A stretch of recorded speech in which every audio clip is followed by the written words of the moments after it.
Today is November the 20th, 2021, and the dream that I'm sharing is an overlap dream, meaning I was in one dream, then I walked through a room. It didn't change, it just was another dream that overlapped. So I walked through the room and I'm in my ex's home, and my ex's home is in New Orleans. His home was on the street Elysian Fields in New Orleans. And when I walk into the next room, there's this man that I don't even know who he is. And he's going into the linen closet. And it has everything is in color. Everything is in color. He's going into the closet. And I catch him bringing out an envelope, and I'm like, I don't know who you are in my ex's home. You're stealing. So I grabbed the envelope out of his hand, and he says, it's the deed to the house. And I'm just like, okay, so you're not supposed to be having it. And he's like, well, the deed to the house, it's not to who you think that it is, right? So it was in the room that I came out of. My ex's, a few people, the family was in there, and he said it's not who, and it was a he. And I'm like, well, because in the dream I knew whose name would be on the deed, because in that family I just knew whose name would be on there, and I knew it was a she. And so he says the lady's name, which would have been his sister. So it's like, I know, but I had already taken it from him, the deed, an envelope from him. So he goes to the front room and he sits down, and he has his little thug guys with him, right?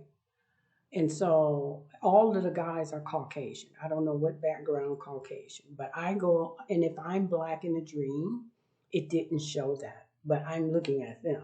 So I go up in there, and I still was angry, because I don't know who you are in the house, and you're going in the closet and you're stealing, deed or no deed, right?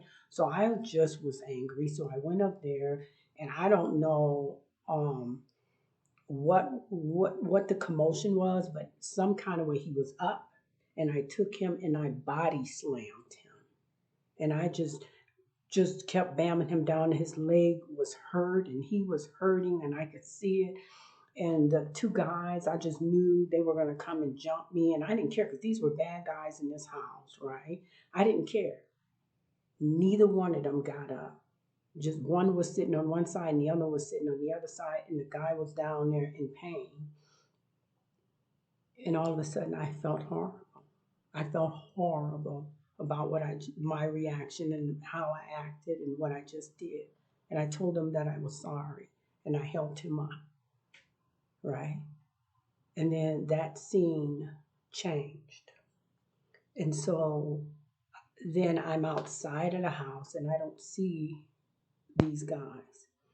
And there's this lady, she was black, and she is in the collar. She's in a uniform. She's in a nurse's uniform.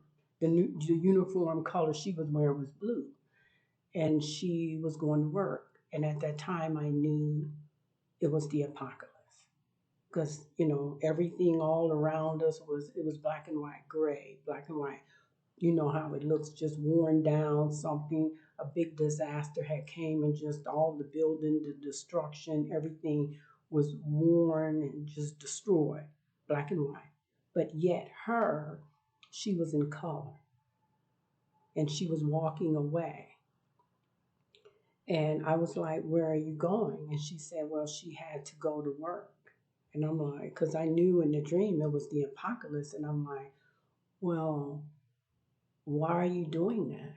I'm like, and she was walking and looking back a little bit as she walked. And I said, because her being a nurse, I took it for a hospital where she was going, but it could have been a clinic. And I said, well, does anybody show up?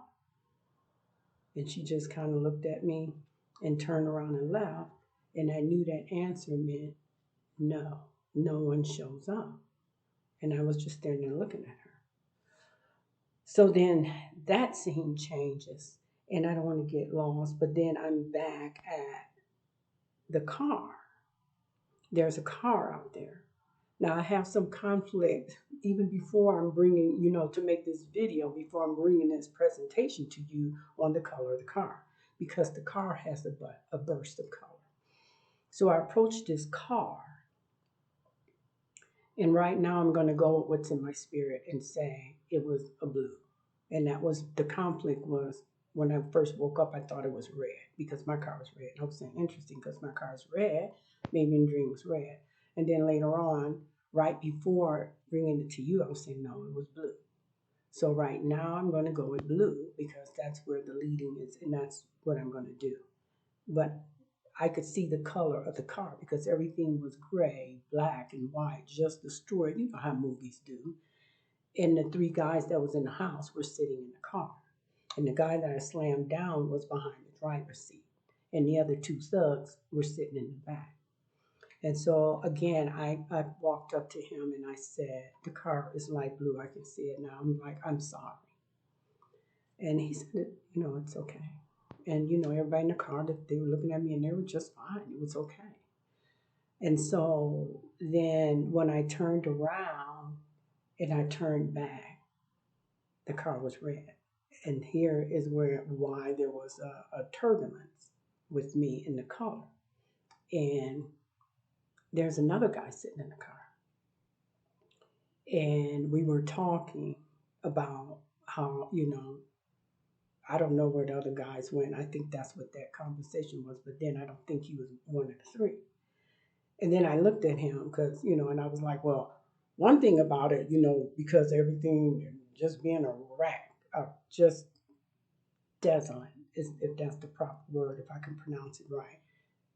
We can go get a car anytime we want, And we were chuckling, because you think you ain't got to pay for it because the lot was up the street where you can buy cars. So in the dream, I knew the lot. You can just go, we can just go get a car, and we start chuckling and laughing over that. And so then the scene changes.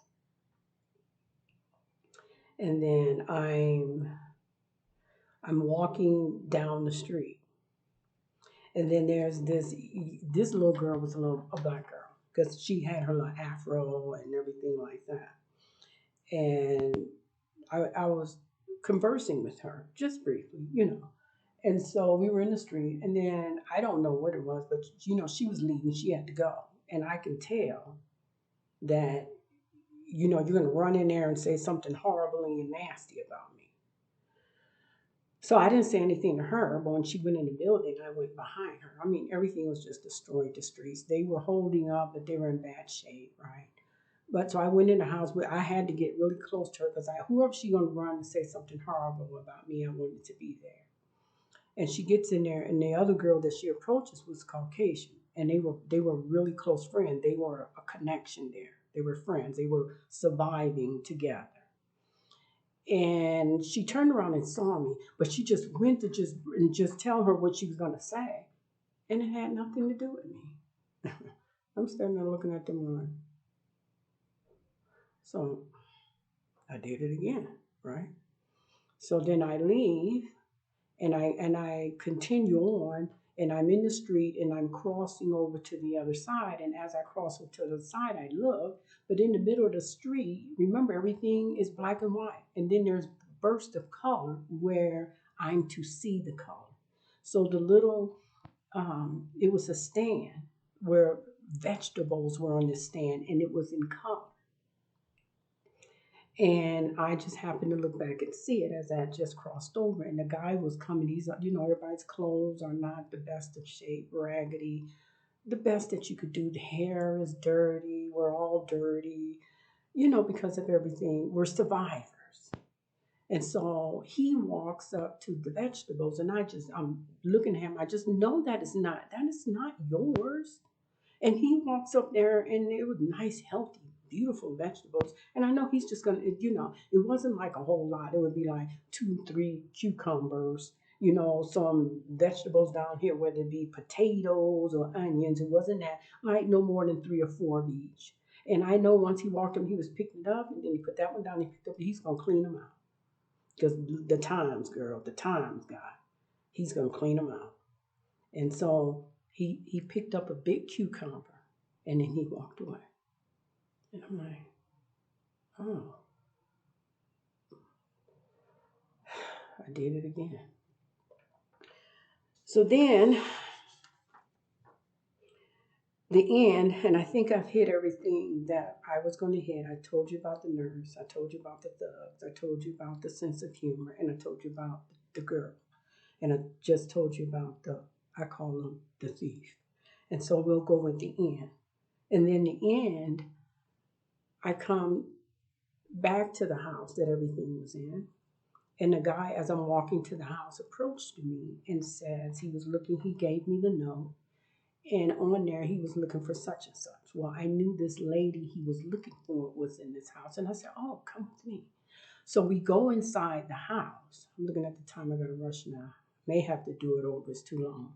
We go inside the house and I'm walking in there. He's next to me, her husband's standing there, and she's laying there on the bed and she's asleep with the cover pulled up. And I'm like, oh. So I said, why don't you come back tomorrow? It's 11 something now. I looked at the clock, come back 10 something. And he said, okay. And so he left. And so the next clip is he's there. We go in the house. We go to her room, and then she's not in the bed. And I'm like, oh. And so we walk to the front room, and there she is. She's sitting there on one side of the room, and then on the other side is like 3 or 4 guys, and one of them was her son, and they're all Caucasian, and I don't know their background Caucasian. And she's an elderly lady sitting there. And I says, oh, and he just goes and just sits there, and I'm looking at them, they're just all happy talking. I'm like, and he's like, I know her. And I was like, you know her? And they know each other. And I'm like, and then it comes out and that she's 125. And at that I sat down and I'm looking at her and I'm like, you're 100 and I'm talking to the lady, you're 125. So then I look across the room because her son's sitting there. He's about my age and he says, yeah. He just nods his head like, and I look at her and I'm like, I started crying. I don't want to be 125. Who wants to go through all this? I don't want to be 125. And then I just nodded my head down because I was just so upset. 125. And I said out loud where they all heard me, I will do whatever God wants me to. And no one said anything. And they just looked. So I'm going to wrap it up quickly. The nurse at the beginning was service. The thug was forgiveness. The sense of humor was joy. The gossip was no slandering. And the thief, he only took what he needed. And the old lady, obedience. But you interpret everything the way that you see how it should be. What I just spoke is how I saw it and how I interpret it. Take care of yourself and have a great day. Bye-bye.